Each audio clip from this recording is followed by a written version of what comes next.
4. 위탁은 때로 버립니다. 1.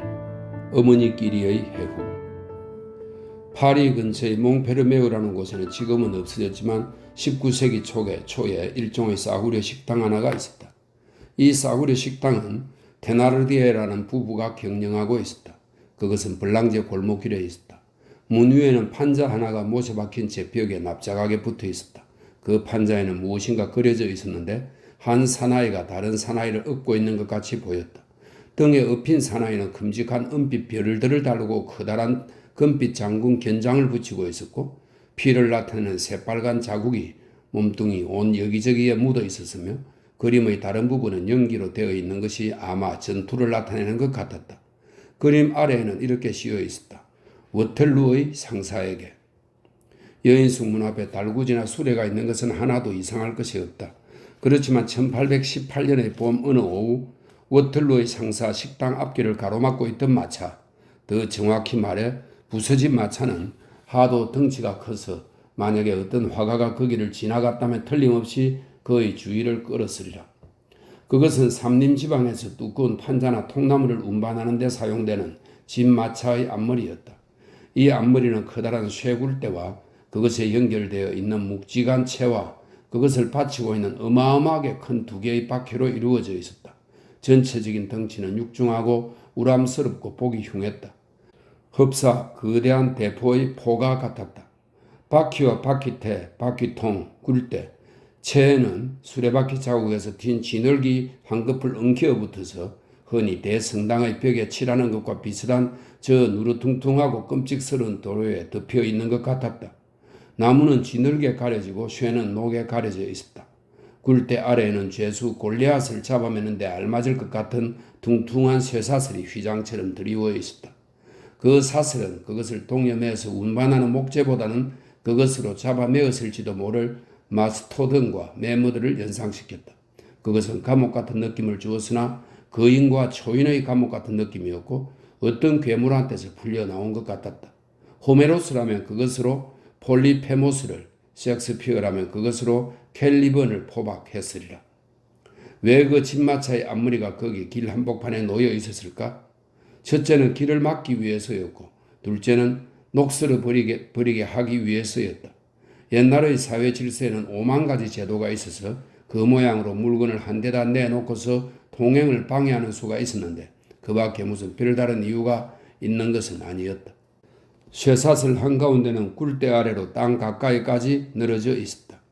그날 오후 마치 그네줄 위에라도 올라타듯 어린 계집애 둘이 모여 부드럽게 껴안고 그 구부러진 부분에 걸터 앉아 있었다. 하나는 2살 반쯤 되었고 또 하나는 1살 반쯤 되었는데 작은 애는 큰 애의 팔 안에 안겨 있었다. 손수건으로 교묘하게 붙들어매어 아이들이 쇠사슬에서 떨어지지 않도록 되어 있었다. 어떤 어머니가 이 무시무시한 쇠사슬을 보고 이것 보아라. 이건 우리 애들의 장난감으로 안성맞춤이구나 하고 말했던 모양이다. 옷차림에 제법 솜씨를 부려서 예쁘장하게 꾸며놓은 두 어린아이는 찬연히 빛나 화세 속에 피어난 두 송이의 장미 같았다. 아이들의 눈은 의기양양하였고 아이들의 싱싱한 뺨에는 웃음꽃이 피어 있었다. 하나는 밤색머리, 또 하나는 갈색머리였다. 아이들이 천진난만한 얼굴은 두 개의 매혹적인 경이였다. 지나가는 사람에게 풍겨오는 그 옆 덤불의 꽃향기도 그 아이들한테서 오는가 싶었다. 1살 반짜리는 귀여운 배를 드러내고 있지만 얌전하지 못한 주제에 도리어 어린아이의 순결미가 어려 있었다. 행복이 넘치고 빗속에 젖어있는 두 아이의 여린 머리 위와 둘레에는 새까맣게 녹슬고 무시무시하고 사나운 곡선과 각도로 뒤얽힌 거대한 진마차의 앞머리가 동굴 입구처럼 동그랗게 자리 잡고 있었다.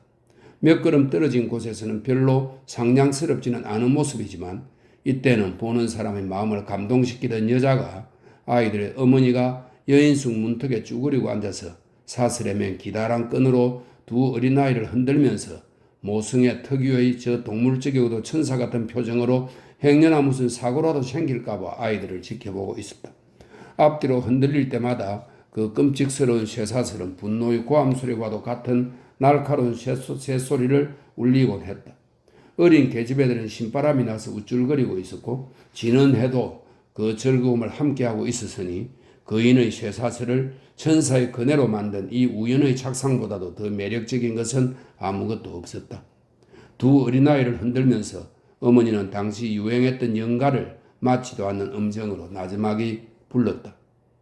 그래야지 하고 병사는 말했네.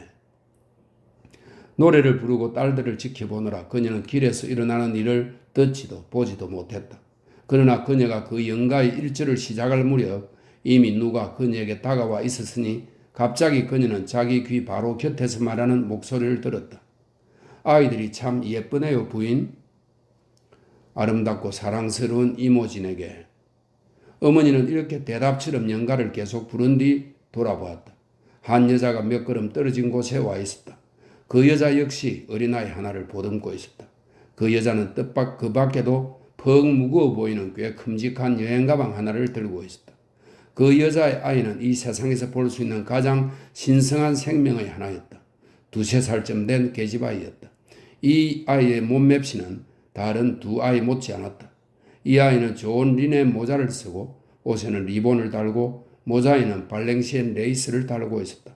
스커트 자락이 높이 쳐들려 있어 포동포동하고 팽팽하고 하얀 넓적다리가 드러나 보였다. 아이는 감탄할 만큼 장밋빛 얼굴을 하고 있었고 썩 건강했다.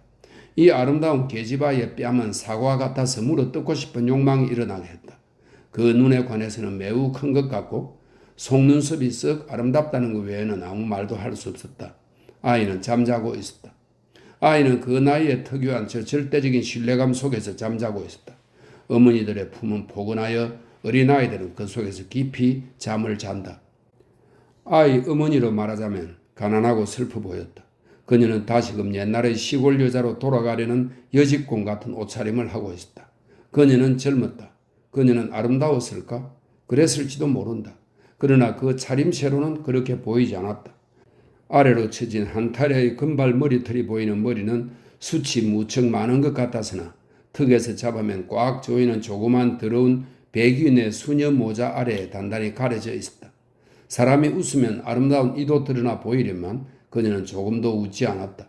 그녀의 눈은 매우 오래전부터 눈물이 한 번 말라본 적 없는 것 같았다. 그녀의 얼굴은 파리했고 무척 나른하고 조금 병이 든 것 같이 보였다. 그녀는 품 안에서 잠들어 있는 딸을 제 젖으로 아이를 길러낸 어머니 특유의 표정을 하고서 들여다보았다. 그녀는 엘방 리더의 상용사들이 사용하는 것 같은 널찍한 푸른 손수건을 네커치프처럼 겹쳐서 어깨 위에 묵직하게 두르고 있었다. 손은 햇빛에 걸고 주근깨 같은 작은 점들이 다닥다닥 나 있었고 집게 손가락은 굽고 바늘에 걸켜 있었으며 베옷을 입고 거친 양모로 짤 갈색 망토를 걸치고 헐거운 구두를 신고 있었다. 그것은 팡틴이었다. 알아보기 어려웠다. 그렇지만 유심히 살펴보면 그녀는 여전히 아름다움을 간직하고 있었다. 다만 오른쪽 뺨에는 빈정거림이 어리기 시작한 것 같기도 한 서글픈 주름살이 한 줄기 잡혀 있었다. 그녀의 몸치장으로 말하자면 쾌활과 열광과 음악으로 이루어지고 방울소리가 울리고 라일락 꽃 향기가 풍기는 듯한 모슬린과 리본의 그 산뜻한 몸치장. 그것은 다이아몬드인 양 햇빛에 반짝이는 저 아름다운 빙화처럼 이미 사라져버리고 없었다. 빙화는 녹고 새카만 나무가지만 남는다. 그 재미나는 소극으로부터 10달이 흘렀다. 이 10달 동안에 무슨 일이 일어났던가 짐작이 간다. 바람 뒤에 오는 것은 공궁. 팡티는 이내 파브리토도 제핀도 달리아도 못 보게 되었다. 사내들과의 줄이 끊어지자 여자들끼리의 줄도 끊어져 버렸던 것이다. 그 일이 있고 보름 후에 만약에 누가 그녀들에게 너희들은 친구였다고 말했다면 그녀들은 깜짝 놀랐으리라. 더 이상 그럴 만한 이유가 없었던 것이다. 팡티는 외톨이가 되어버렸다. 그녀의 아이 아버지는 떠나버렸다. 애달픈 일이지만 이러한 종류의 파경은 돌이킬 수 없는 것이다. 그녀는 완전히 외로운 몸이 된 데다가 일하는 버릇은 줄어들고 노는 재미만 더해졌다. 톨로미에스와의 관계로 인해 자기가 할 수 있는 하찮은 직업을 멸시하게 되었기 때문에 취직 자리를 등한시했고 그러자 취직 자리는 닫혀버렸다. 아무런 생활 수단도 없었다. 팡티는 글자를 읽을 줄 알았으나 쓰지는 못했다. 어렸을 때 겨우 제 이름 쓰기밖에 배우지 못했던 것이다. 그녀는 대수인에게 부탁하여 톨로미에스에게 편지를 한 통 써보냈고 그런 뒤에 두 번째 편지를 또 그런 뒤에 세 번째 편지를 보냈다. 톨로미에스는 어느 편지에도 답장을 주지 않았다. 어느 날 팡티는 수다스러운 아낙네들이 자기 딸을 보고 이렇게 말하는 소리를 들었다. 누가 저런 애들을 상대해 주겠어? 저런 애들한테는 누구나 어깨를 들썩거릴 뿐이지. 그 말을 듣고 팡티는 자기 아이에게 어깨를 들썩거리며 그 죄 없는 아이를 진지하게 생각해 주지 않던 톨로미에스를 생각했고 그로 인해 마음이 암울해졌다. 어떻게 하면 좋았을까? 누구에게 물어야 좋을지 몰랐다. 그녀는 잘못을 저질렀지만 독자도 알다시피 그녀의 본바탕은 얌전하고 정숙했다. 그녀는 자기가 바야흐로 공경에 빠지고 최악의 지경 속에 빠지려 하고 있음을 어렴풋이 느꼈다. 용기가 필요했다. 그녀는 용기가 있었고 이를 악물었다.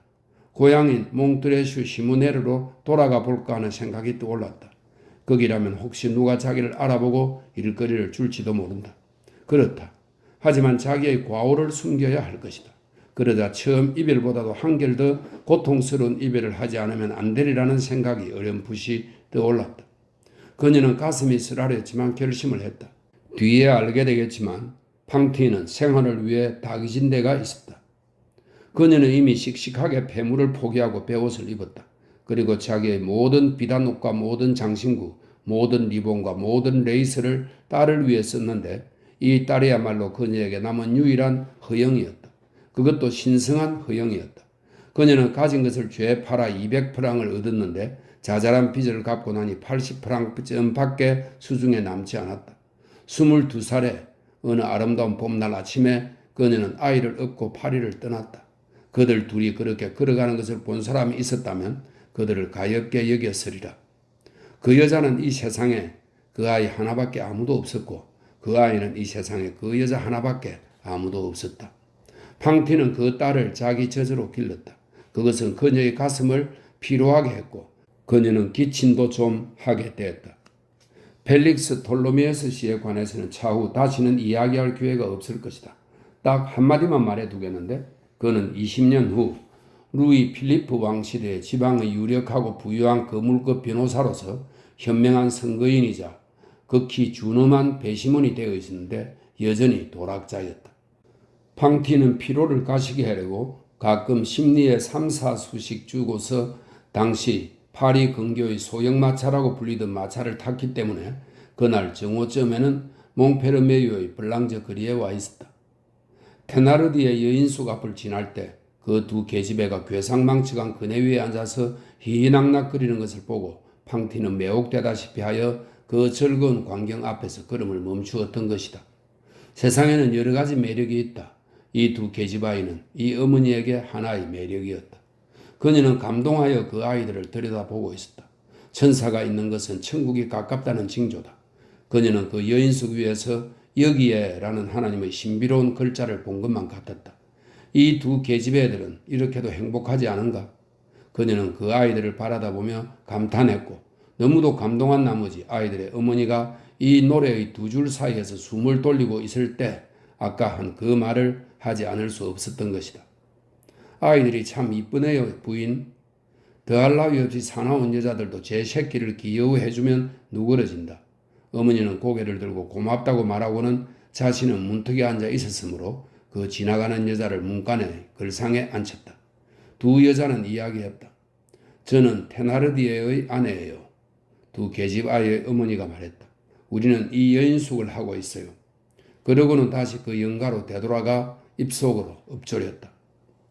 그래야지 나는 기사이니 팔레스타인으로 떠나가야지. 이 테나르디의 부인은 얼굴이 울룩불룩하고 살이 찐 붉은 머리의 여자였다. 그 꼴이 마치 여자 군인 같았다. 그런 주제에 소슬깨나 핥아본 덕택인지 이상하게도 아양스러운 태가 있었다. 그녀는 간살스러운 사내 같은 여자였다. 낡은 소설이 주막집 여자 따위의 상상과 반죽이 되어 그런 효과를 냈으리라. 그녀는 아직 젊은 여자로서 30이 될뚱말뚱했다. 만약에 이 여자가 쭈그리고 있지 않고 꼿꼿이 서 있었더라면 그 거대한 몸집은 이 길을 가던 여자를 대바람에 놀라게 하고 그녀의 신뢰감을 흔들어 놓아 뒤에 이야기하려는 것 같은 일은 일어나지 않았으리라. 한 여자가 서 있지 않고 앉아 있었다는 이 한 가지의 사실만으로도 인간의 운명은 좌우되는 것이다. 길 가던 여인은 다소 가감하여 자기의 신세 이야기를 했다. 자기는 여직공이었는데 남편은 죽고 파리에는 일거리가 없어서 다른 데로 일을 찾으러 간다는 것.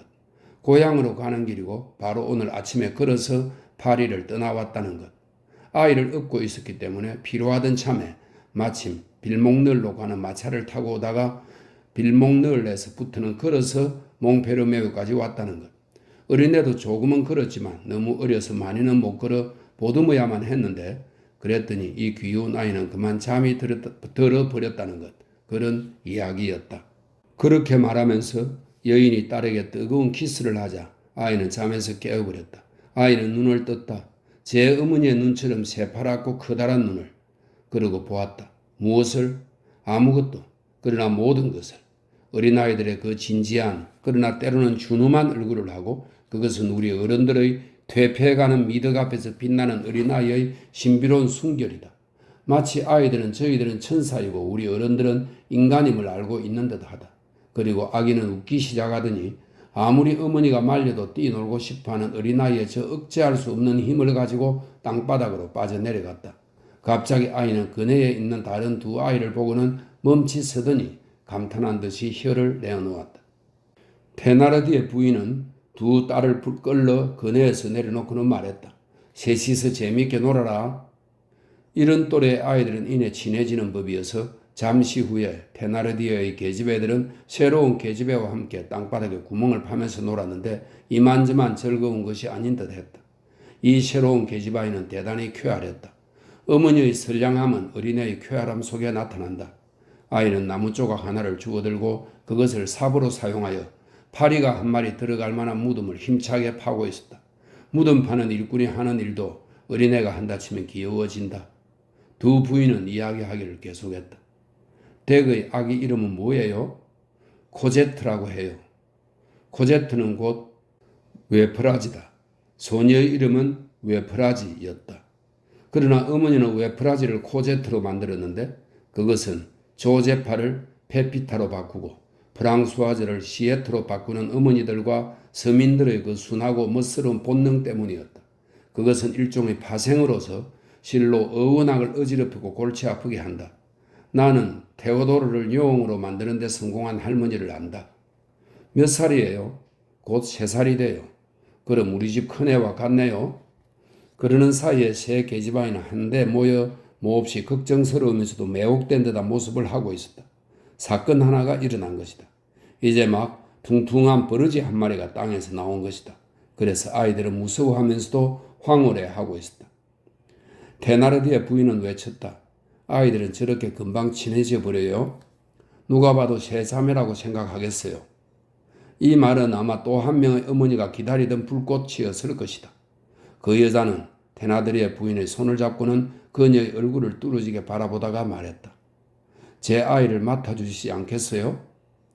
테나르디의 부인은 성낙도 거절도 아닌 깜짝 놀란 얼굴을 했다. 코제트의 어머니가 계속 말했다.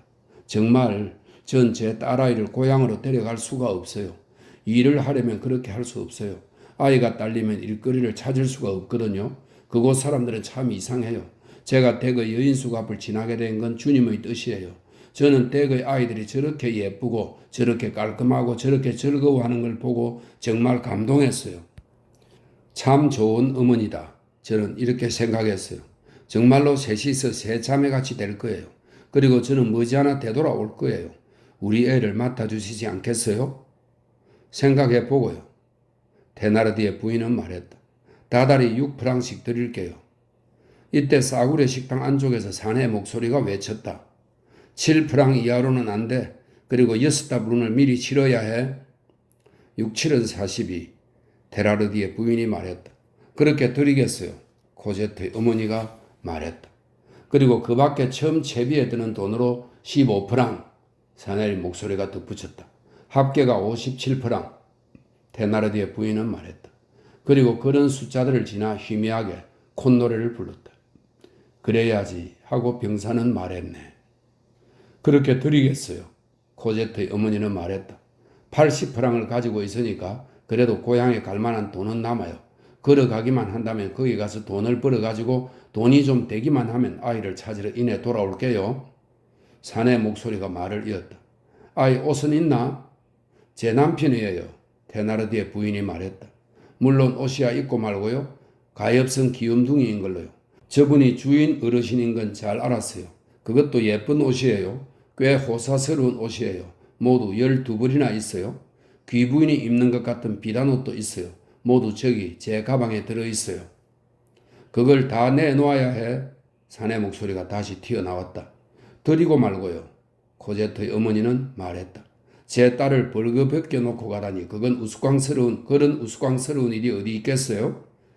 주인의 얼굴이 나타났다. 그럼 됐어. 그럼 말했다. 흥정은 끝났다. 아이 어머니는 그날 밤을 여인숙에서 지내고 돈을 주고 아이를 남겨놓고 아이의 옷을 꺼내버려 거뜬해진 여행 가방을 챙겨들고 이튿날 아침 곧 되돌아올 요량으로 떠났다. 이러한 출발은 조용히 이루어지지만 그것은 절망이다. 테나르디의 이웃집 여자 하나가 이 어머니가 떠나는 길에 그녀를 우연히 만나고는 돌아와서 말했다. 방금 길에서 울고 있는 여자 하나를 보았는데 불쌍해서 못 보겠더라. 코제트의 어머니가 떠나버리자 사내는 아내에게 말했다. 이제 내일이 기한인 110프랑짜리 어음을 지불할 수 있겠군. 50프랑이 모자랐는데 하마터면 집달리와 거절 정서가 날아들 뻔했잖아. 당신이 어린 것들과 함께 근사하게 쥐덫을 놓아놓고면 그래? 그런 줄 몰랐는데 그리 됐네요. 아내는 말했다. 2. 수상한 두 인물의 촉을 소묘. 잡힌 생쥐는 아주 허약했으나 고양이는 야윈 생쥐마저도 기뻐한다. 테나르디의 부부는 어떤 사람들인가? 그들에 관해 지금 당장 한마디 해두자. 나는 이 소묘를 나중에 완성할 것이다. 이 인간들은 졸부가 된 속물과 타락한 지식인으로 이루어진 저잡종 계급에 속했는데 이러한 계급은 소위 중류 계급과 화류 계급의 중간에 위치하여 후자의 결점을 약간 가지면서 동시에 전자의 거의 모든 결점을 가져 노동자의 씩씩함과 억척스러움도 없고 부르주아의 공정한 질서도 없다. 그들은 만약 무슨 불길한 불이 우연히 그들 마음속에 일어나면 쉽사리 흉악해지는 영특한 성질의 사람들이었다. 여자한테는 짐승 같은 근성이 있었고 남자한테는 거지 같은 소질이 있었다.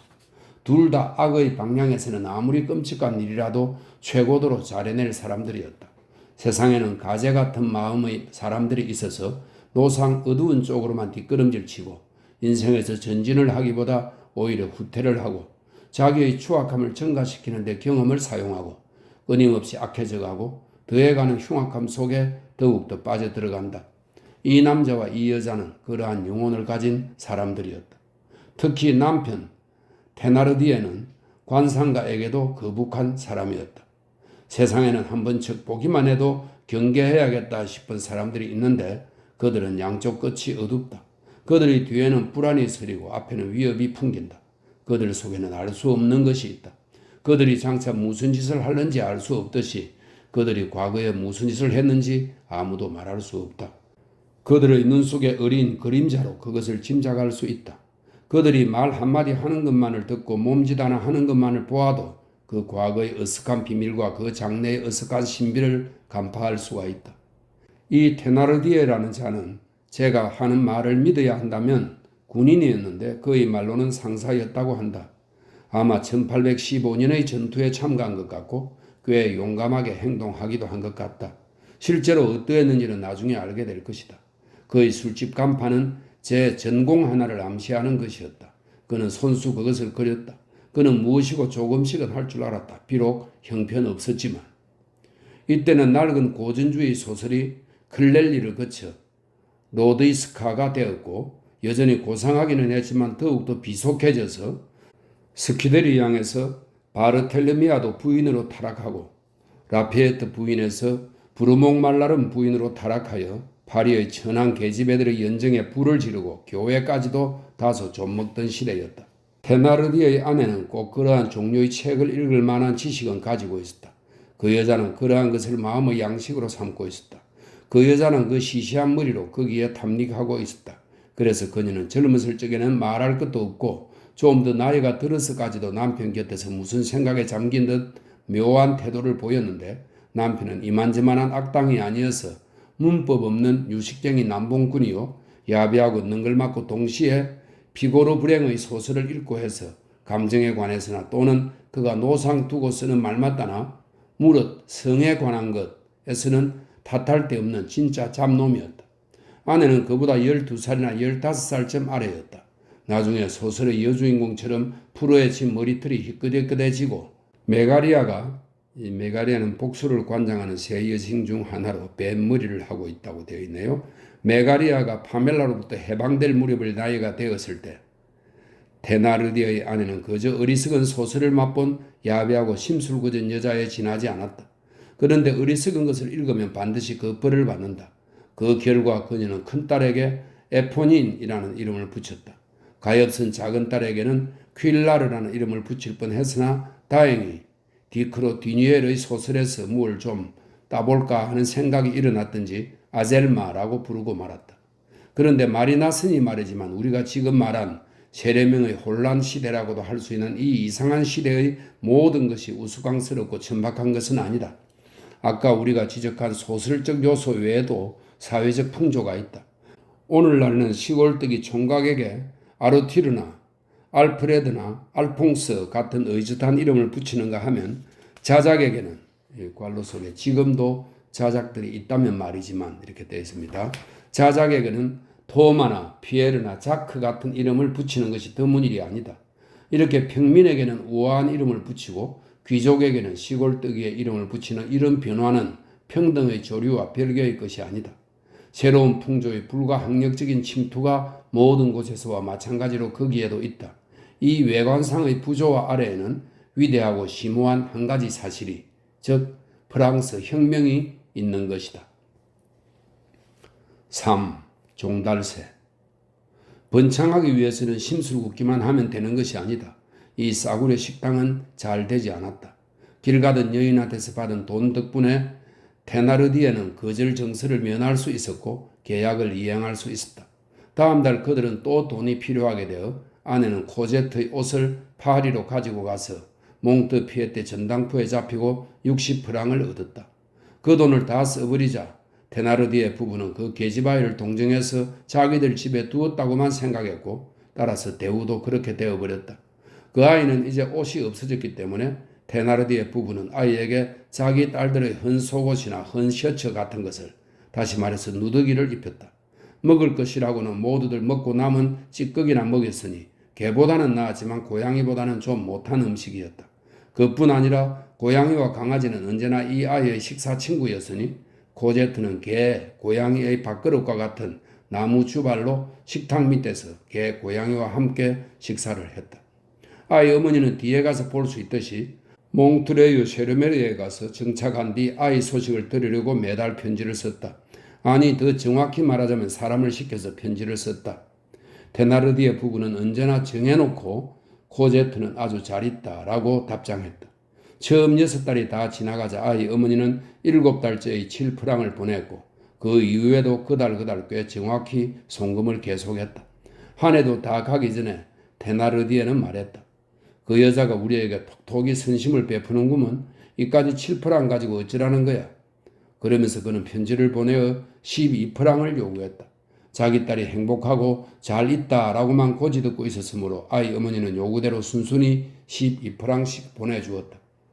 어떤 성격의 사람들은 한쪽을 미워하지 않고서는 다른 쪽을 사랑할 수가 없다. 테나르디의 아내는 자기의 두 딸을 열렬히 사랑했기 때문에 남의 딸은 미워했다. 모성애에도 추한 면이 있다는 것은 생각만 해도 한심스러운 일이다. 코제트가 그 집에서 차지하는 자리라고 해야 참 하찮은 것이지만 테나르디의 아내에게는 그만큼 제 새끼들이 자리를 빼앗기고 제 딸 자식들이 숨쉬는 공기가 코제트로 말미암아 줄어드는 것만 같았다. 이 여자는 같은 부류의 많은 여자들처럼 그날 일정한 분량의 애무와 일정한 분량의 매질과 욕질을 하지 않고는 못 배겼다. 만약에 그녀에게 코제트가 없었다면 그녀의 딸들은 제 아무리 귀염을 받았다 할지라도 필시 그 모든 것을 받았겠지만 남의 딸이 그녀의 딸들을 대신해 몰매를 맡고 있었다. 그녀의 딸들은 애무만을 받았다. 코제트는 까딱만 해도 머리 위에 격렬하고 부당한 형벌이 우박처럼 쏟아졌다. 전혀 세상 물정도 모르고 하나님도 몰랐을 이 부드럽고 연약한 인간은 자기 곁에서 자기 같은 두 인간이 새벽의 광명 속에 사는 것을 보면서 끊임없이 벌을 받고 꾸지람을 듣고 갖은 학대와 몰매를 당하고 있었다. 테나르디의 아내가 코제트에게 심술궂게 굴었기 때문에 에포닌과 아젤마도 심술궂게 굴었다. 그 또래 아이들은 어머니의 판박이에 불과하다. 크기가 더 작다는 것, 그것뿐이다. 한 해가 흐르고 또 한 해가 흘렀다. 마을에서는 이렇게들 말했다. 저 테나르디의 부부는 좋은 사람들이야. 넉넉하지도 못하면서 자기들 집에 버리고 간 불쌍한 애를 저렇게 키우고 있어. 사람들은 코제트를 어머니가 버린 아이인 줄로만 알고 있었던 것이다. 그러는 동안 테나르디에는 뭔지 알 수 없는 어떤 숨겨진 방법으로 아이가 아마 사생아인 것 같고 어머니가 그것을 시인할 수 없다는 것을 알아내서는 계집애가 커서 많이 먹는다라고 말하고 돌려보내겠다고 협박하면서 한 달에 15프랑을 요구했다. 그는 이렇게 외쳤다. 내가 제게 속을 줄 알아? 한창 숨기고 있는 판에 제 새끼를 제게 갖다 내동댕이 쳐버릴 테다. 돈을 올리지 않고는 못 베길걸. 어머니는 15프랑을 지불했다. 아이는 해마다 커갔고 아이의 고초 역시 커갔다. 코제트가 아주 어렸을 때에는 다른 두 아이의 놀림감이었는데 조금 발육하기 시작하자마자 다시 말해서 5살이 채 되기도 전부터는 그 집의 하녀가 되었다. 5살에 그럴 수가 있는가 하고 말하는 사람이 있을지도 모른다. 오호 슬프다. 그것은 사실이었다. 이 세상의 고통은 몇 살이든지 시작된다. 최근만 하더라도 고아로서 도둑질을 한 뒤몰라르라는 자의 공판이 있지 않았던가? 공판 서류를 보면 벌써 5살 때부터 그는 세상에 의지가지 없는 몸이 되어 살기 위해 일하고 도둑질을 했다. 코제트는 심부름을 하고 방을 썰고 마당과 길을 썰고 그릇을 썰고 짐까지 날랐다. 테나르디의 부부는 몽트리오 시르메르에 있는 코제트의 어머니가 돈을 제대로 지불하지 못하기 시작했기 때문에 더더욱 그렇게 행동해도 무방하다고 생각했다. 몇 달 동안 지불이 밀려 있었다. 만약에 이 어머니가 그렇게 3년이 지난 후 몽페르메유에서 돌아왔더라도 자기 아이를 전혀 알아보지 못했으리라. 그 집에 처음 왔을 때 그렇게도 어여쁘고 그렇게도 생기 발랄했던 코제트가 지금은 여유고 힘을 쓰겠다. 아이는 무언가 알 수 없는 안절부절 못하는 태도를 보였다. 엉큼한 것, 테나르디의 부부는 말했다. 부정은 그 아이를 퉁명스럽게 만들고 고초는 그 아이를 추하게 만들었다. 그 아이에게는 이제 그 아름다운 눈밖에 남아있지 않았는데 그 눈은 보는 사람들의 마음을 아프게 했다. 왜냐하면 눈이 컸기 때문에 거기에서 더 많은 슬픔이 보이는 것 같았기 때문이다. 특히 겨울이 되면 이 가련한 아이의 모습은 실로 애통했다. 아직 6살도 안 된 아이가 구멍투성이의 맨 배옷 누더기를 걸치고 달달 떨면서 그 큰 눈에 눈물을 글썽이고 새빨갛게 언 그 조그만 손에 커다란 비를 들고 해도 뜨기 전에 길을 썰고 있는 것이었다. 그 고장에서는 이 아이를 종달새라고들 불렀다. 비유를 좋아하는 주민은 그 이름을 이 아이에게 붙여놓고 즐거워했다. 새보다도 크지 못한 것이 발발 떨면서 깜짝깜짝 놀라고 두려워하면서 아침마다 집에서나 마을에서나 제일 먼저 일어나 날이 새기도 전에 노상 그리나 들에 나와 있었던 것이다. 다만 이 가련한 종달새는 결코 노래를 부르지 않았다.